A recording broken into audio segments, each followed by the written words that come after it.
அந்த மைகள மக்கள் சிரிப்பு தானே இருக்கு மனசுல வளர்ச்சிய கொடுத்தோமே சுரண்ட நினைக்கல புரட்சி தலைவரோட தர்ம மறக்கல கீழடி தொடங்குனதும் ஊழல் அடங்குனதும் போதைய ஒதுக்குனதும் கல்விய பெருக்குனதும் மாணவன உயர்த்தினதும் குடிமரமத்து நாயகனும்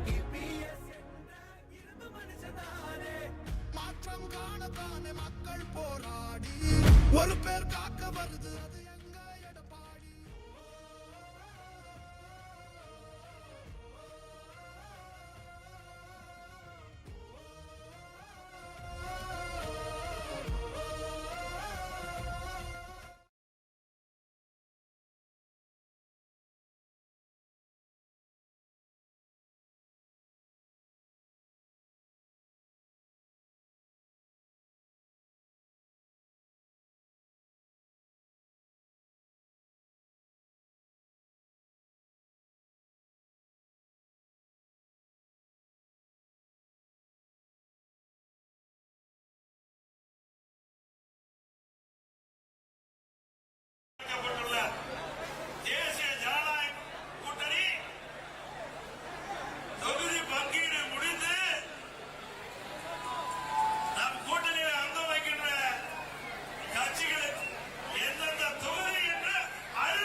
சட்டமன்ற தொகுதியிலே மக்களை சந்தித்து வாக்குகளை சேகரித்தோம்.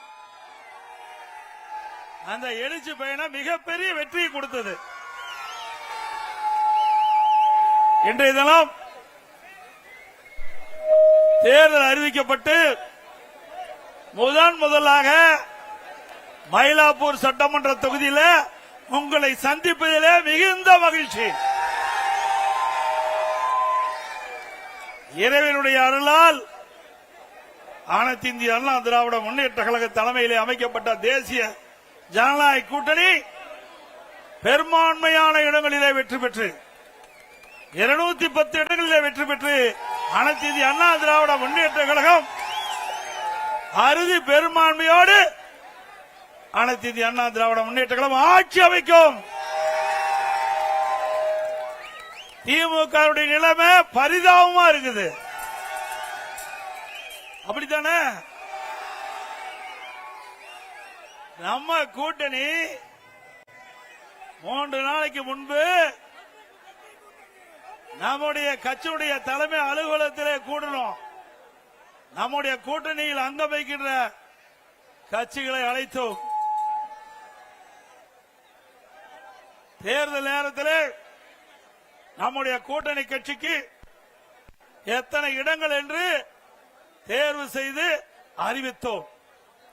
அடுத்த நாள் அனைத்து இந்திய அண்ணா திராவிட முன்னேற்ற கழகத்தினுடைய தேர்தல் அறிக்கையை சிறப்பாக வெளியிட்டோம்.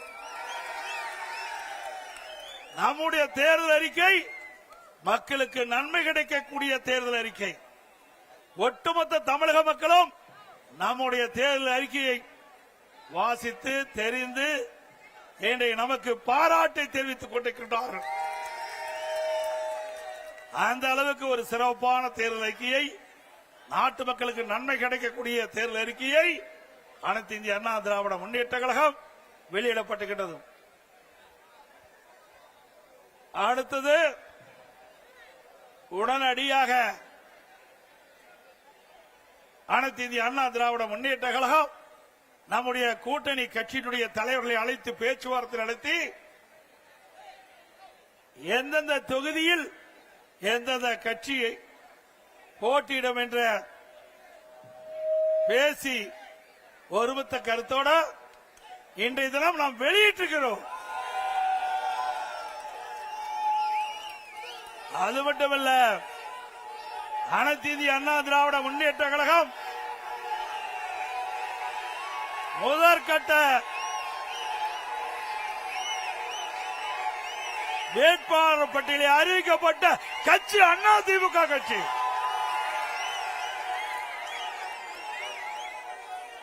முதற்கட்டமாக போட்டியிடுகின்ற வேட்பாளர் 23 பேர் அடங்கிய பட்டியலை நாம் அறிவித்திருக்கின்றோம். இன்னும் ஓரிரு நாட்களில் அனைத்து இந்திய அண்ணா திராவிட முன்னேற்ற கழக வேட்பாளர்கள் போட்டியிடுகின்ற பட்டியல் முழுமையும் வெற்றி அறிவிக்கப்படும் என்பதை மகிழ்ச்சியோடு தெரிவித்துக்கிறேன். திமுகவுடைய நிலை என்ன? திராவிட முன்னேற்ற கழகம் கூட்டணி அமைப்பதற்கு 20 நாட்களா போராடிட்டு இருக்கிறாங்க. ஒவ்வொரு கட்சியும் பதறிக்கொண்டிருக்கின்றது. திராவிட முன்னேற்ற கழக தலைமையிலே அமைக்கப்பட்ட கூட்டணி கட்சிகள் போராடி போராடி அவர்கள் தொகுதியை பெற வேண்டிய அவல நிலை அந்த கூட்டணியிலே இருக்கின்றது. அதிமுக அப்படி அல்ல. அதிமுக தலைமையிலே அமைக்கப்படுகிற தேசிய ஜனநாயக கூட்டணி கட்சிகள் தலைவர்கள் சுதந்திரமாக இருக்கின்றார்கள். திமுக கூட்டணியில் அங்கம் வைக்கின்ற கட்சிகள் அடிமையாக இருந்து கொண்டிருக்கின்றது. திரு ஸ்டாலின் பேசுகிறார், கூட்டணி கட்சி தலைவர்கள் பேசுகிறார்கள். 10 ஆண்டு காலமாக தொடர்ந்து திராவிட முன்னேற்ற கழக தலைமையிலே பயணித்துக் கொண்டிருப்போம் என்று இருக்கிறோம் என்று. ஆக 10 ஆண்டு காலம் திராவிட முன்னேற்ற கழகத்திற்கு அடிமையாக இருந்து கொண்டிருக்கின்றீர்கள். இப்படி அடிமையாக இருந்த காரணத்தினால்தான் 2021 சட்டமன்ற பொதுத் தேர்தலில் திராவிட முன்னேற்ற கழக தலைமையிலே அமைக்கப்பட்ட கூட்டணிக்கு ஒதுக்கப்பட்ட இடத்தை விட குறைவான இடத்தை பெற்றிருக்கின்றீர்கள். ஆக திராவிட முன்னேற்ற கழக தலைமையிலே அமைக்கப்பட்ட கூட்டணி கட்சி சேர்ந்த தலைவர்களை எண்ணி பார்க்க வேண்டும். உங்களிடத்திலே திராவிட முன்னேற்ற கழகத்திற்கு ஆட்சி அதிகாரம் இருக்கின்ற போது திராவிட முன்னேற்ற கழக ஆட்சியை புகழ்ந்து பாட வேண்டும் என்று உங்களை பயன்படுத்திக் கொண்டார்கள். ஆனால் தேர்தல் வருகின்ற பொழுது உங்களுக்கு தகுந்த அந்தஸ்தை கொடுக்காத கட்சி திராவிட முன்னேற்ற கழக கட்சி.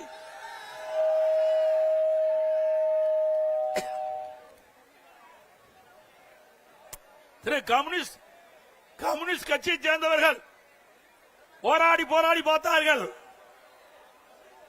அவருடைய கட்சியுடைய நிர்வாகிகள் கூட்டத்தை கூட்டி பார்த்தார்கள். எவ்வளவோ முயற்சி செய்தார்கள். ஆனால் கடந்த தேர்தலில் போட்டியிட்ட தொகுதியை விட குறைவான தொகுதியை தான் பெற்றிருக்கின்றார்கள். அதே போல திருமாவளவன் விடுதலை சிறுத்தை கட்சிகள், திருமாவளவன் தலைமையில் இருக்கின்ற விடுதலை சிறுத்தை கட்சி எவ்வளவோ போராடி போராடி 8 இடங்களில் பெற்றிருக்கிறாங்க. அது ஒரு அங்கீகரிக்கப்பட்ட கட்சியா இருக்குது. அங்கீகாரம் இல்லாத ஒரு கட்சிக்கு அதிக இடம் கொடுத்திருக்கிறாங்க. இதுதான் திமுக. புரிந்து கொள்ளுங்கள். திராவிட முன்னேற்ற கழக தலைமையிலே அமைந்துள்ள கூட்டணிகள் இனியாவது உணர்ந்து கொள்ளுங்கள். உங்களிடத்திலே திராவிட முன்னேற்ற கழக விசுவாசம் கிடையாது. திராவிட முன்னேற்ற கழகத்தை நம்பியவர்கள் நடு ரோட்டிலே விட்டு விடுவார்கள். அனைத்து இந்திய அண்ணா திராவிட முன்னேற்ற கழக தலைமையிலே அமைக்கப்படுகின்ற கூட்டணி கட்சி தலைவர்களுக்கு உரிய மரியாதை கிடைக்கின்ற கட்சி அதிமுக கட்சி.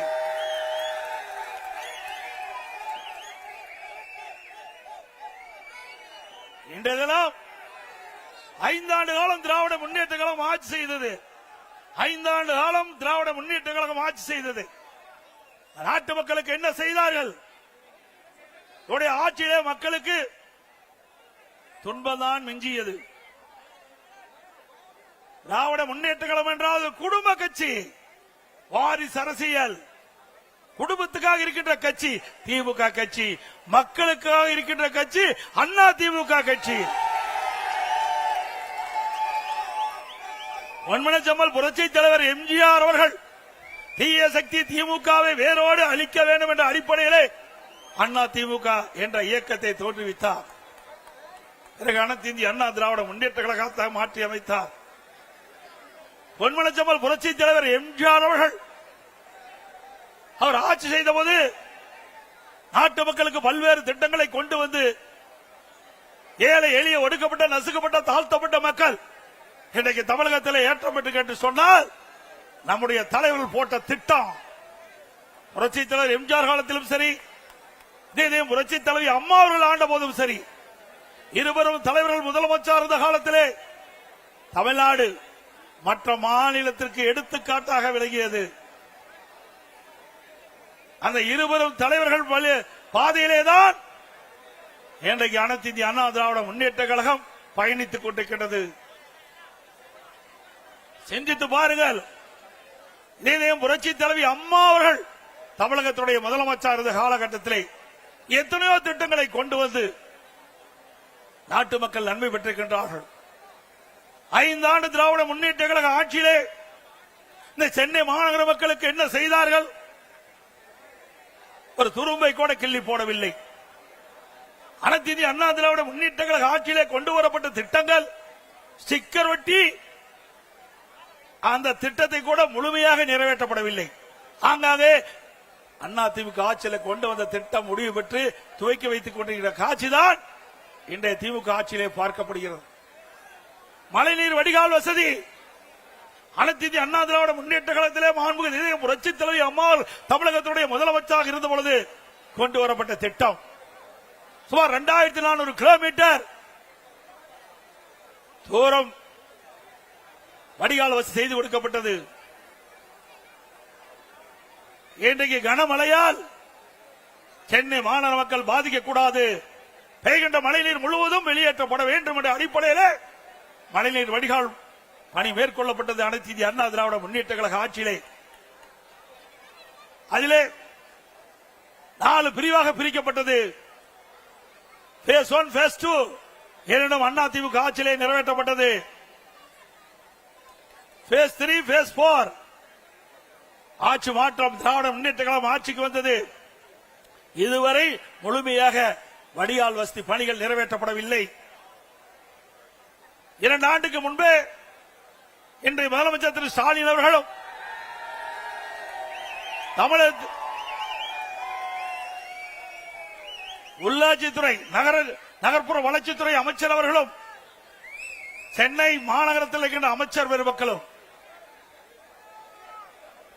எவ்வளவு மழை பெய்தாலும் ஒரு சொட்டு தண்ணீர் கூட சென்னை மாநகரத்திலே தேங்காது என்று குறிப்பிட்டார்கள்.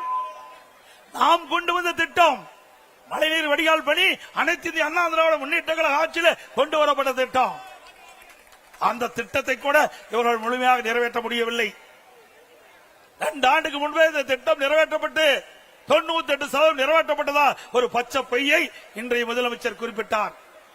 சென்னை மாநகரத்தில் இருக்கின்ற அமைச்சர்கள் குறிப்பிட்டார்கள். இங்கே இருக்கின்ற மேயர் குறிப்பிட்டார்.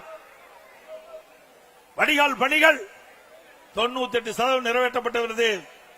எவ்வளவு மழை பெய்தாலும் சென்னை மாநகர மக்கள் பாதிக்கப்பட மாட்டார்கள், ஒரு சொட்டு தண்ணீர் கூட சென்னை மாநகர சாலைகளை தேங்காது என்று இவர்கள் பத்திரிகைகளை வெளியிட்டார்கள்.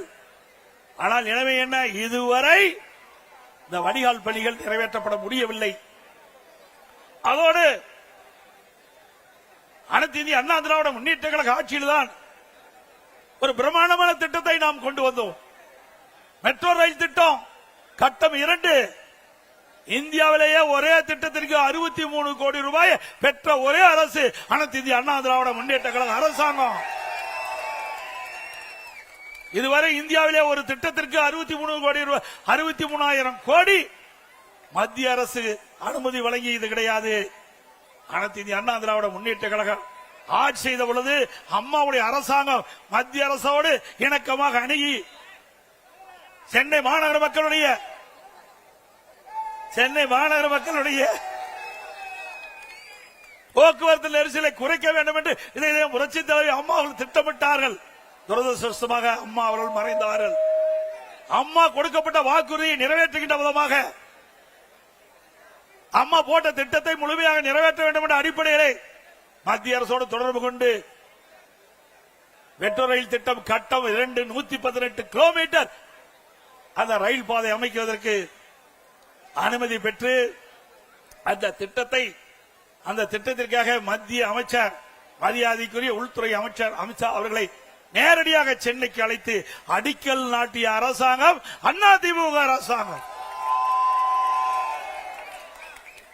இந்த திட்டம் முழுமையாக நிறைவேறுகின்ற பொழுது சென்னை மாநகர மக்கள் போக்குவரத்து நெரிசல் இல்லாம பயணம் செய்ய முடியும். இது அதிமுக ஆட்சியுடைய சாதனை. அதிமுக ஆட்சியுடைய சாதனை. சிந்திச்சு பாருங்கள். இப்படி ஏதாவது ஒரு பெரிய திட்டத்தையாவது 5 ஆண்டு காலத்தில் இந்த சென்னை மாநகர மக்களுக்கு கொடுத்திருக்கிறீங்களா? இல்ல. எப்பொழுது பார்த்தாலும் கொள்ளை அடிப்பதுதான் ஒரே குறிக்கோள். திராவிட முன்னேற்ற கழகத்துடைய அரசாங்கம் கொள்ளையடிக்கின்ற அரசாங்கமா மாறிவிட்டது. கலெக்ஷன், கமிஷன், கரப்ஷன், இதுதான் தாரக மந்திரம் திமுக. இதைத்தான் அவர்கள் 5 ஆண்டு காலம் செய்தார்கள். மக்களுக்காக எந்த நன்மையும் செய்யவில்லை. எந்த பெரிய திட்டத்தையும் தமிழ்நாட்டு மக்களுக்கு கொடுக்கல, சென்னை மாநகர மக்களுக்கு கொடுக்கல. அது மட்டுமல்ல, அனைத்து இந்திய அண்ணா திராவிட முன்னேற்ற கழகம் ஆட்சி இருக்கின்ற பொழுது இன்றைக்கு புயல் வந்தது. அந்த புயல் வருகின்ற பொழுது மக்கள் பாதிக்கப்படக்கூடாது என்பதற்காக அனைத்து இந்திய அண்ணா திராவிட முன்னேற்ற கழகம் போர்க்கால நடவடிக்கை எடுக்கப்பட்டது. வர்த்தா புயல், கனமழை, இன்றைக்கு சென்னை மாநகரம் முழுவதும் மரங்கள் சாய்ந்தன, மின்கம்பங்கள் உடைந்தன, டிரான்ஸ்பாரம் பழுதடைந்து விட்டது. அப்படிப்பட்ட சூழ்நிலையிலும் அனைத்து இந்திய அண்ணா திராவிட முன்னேற்ற கழகம் விரைந்து, அனைத்து இந்திய அண்ணா திராவிட முன்னேற்ற கழக அரசு விரைந்து செயல்பட்டு மக்களுக்கு எந்த இடையூறும் இல்லாம ஓரிரு நாட்களிலே அந்த மின் தடைகள் எல்லாம் சரி செய்து மக்களுக்கு இயல்பான நிலைக்கு கொண்டு வந்த அரசாங்கம் அதிமுக அரசாங்கம். சென்னை மாநகரத்தில் மட்டும் 2 லட்சம் மரங்கள், 2 லட்சம் குப்பைகள் மாநகராட்சியிலிருந்து அகற்றப்பட்டன.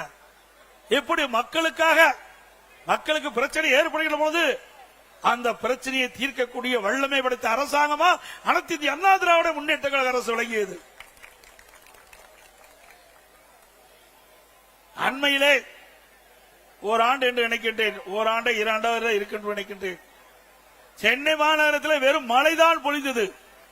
எல்லா பக்கமும் எல்லா சாலையிலும் தண்ணீர் தேங்கி இருந்தது. அப்பொழுது ஒரு பெண்மணி சாலையிலே நடந்து கொண்டு சென்று கொண்டிருந்த பொழுது அந்த பெண்மணி சொன்னார், ஸ்டாலின் தான் வந்தாரு, ஸ்டாலின் தான் வந்தாரு, நீச்சல் அடிக்க விட்டார். அப்படிப்பட்ட நிலைமைதான் சென்னை மாநகரத்தில் விளங்கி கொண்டிருக்கின்றது. இன்றைக்கு ஸ்டாலினுடைய ஆட்சியில குடும்பத்தில் இருக்கின்றவர்கள் அதிகார மையங்கள், 4 அதிகார மையம். 1 முதலமைச்சர் ஸ்டாலின், 2 துணை முதலமைச்சர் உதயநிதி அவர்கள், 3 திரு ஸ்டாலினுடைய மருமகன் சபரீஸ்வரன், 4 திரு ஸ்டாலினுடைய மனைவி மரியாதைக்கு துர்கா அவர்கள். 4 அதிகார மையங்கள் தமிழகத்தை ஆட்டி படைத்துக் கொண்டிருக்கின்றது. இந்த 4 அதிகார மையங்களுக்கும் முடிவு கட்டுகின்ற தேர்தல் வருகின்ற சட்டமன்ற பொது தேர்தல்.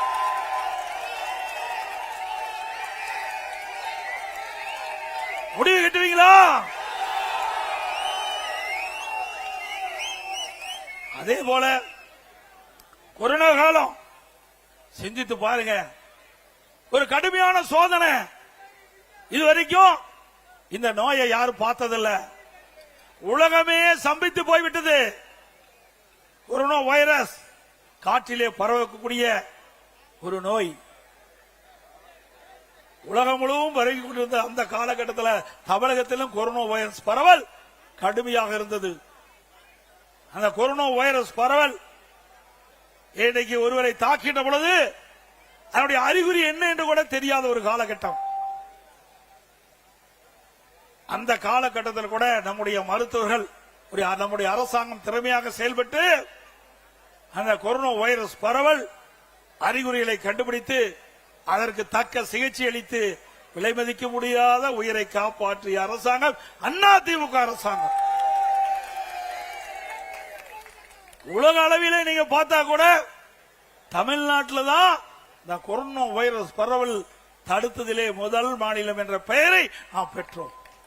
பாரத பிரதமர் அவர்கள் நான் முதலமைச்சர் இருந்த காலகட்டத்தில் கொரோனா வைரஸ் பரவல் தடுப்பது குறித்து அனைத்து முதலமைச்சருடைய ஆலோசனை கூட்டத்தை காணொலி காட்சி மூலமாக நடத்தினார்கள்.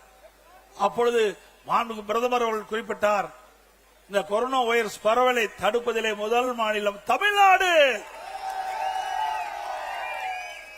அதை பின்பற்றுங்கள் மற்ற மாநிலம் என்று குறிப்பிட்டார்கள். அந்த அளவுக்கு சிறப்பான ஆட்சி செய்த அரசாங்கம் அதிமுக அரசாங்கம்.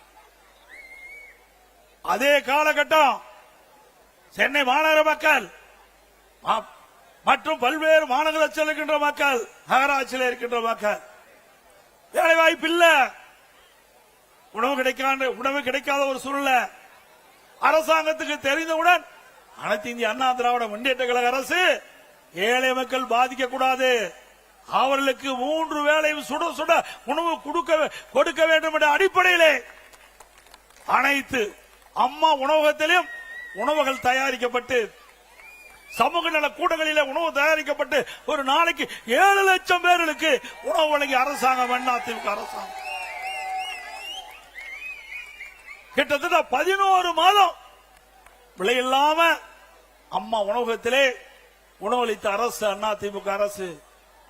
மாற்றுத்திறனாளிகள், கர்ப்பிணி பெண்கள், முதியோர்கள் அவர்களுக்கெல்லாம் அவர் இல்லத்துக்கே சென்று சுட சுட 3 வேளையும் கொரோனா காலத்திலே உணவு கொடுத்த அரசாங்கம் அதிமுக அரசாங்கம்.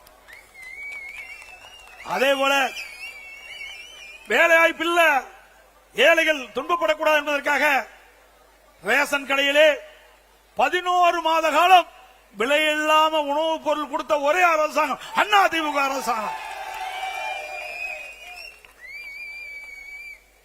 அனைத்து இந்திய அண்ணா திராவிட முன்னேற்ற கழக அரசாங்கம் இந்த கொரோனா காலத்தில் 11 மாசம் அரசுக்கு வருவாய் கிடையாது.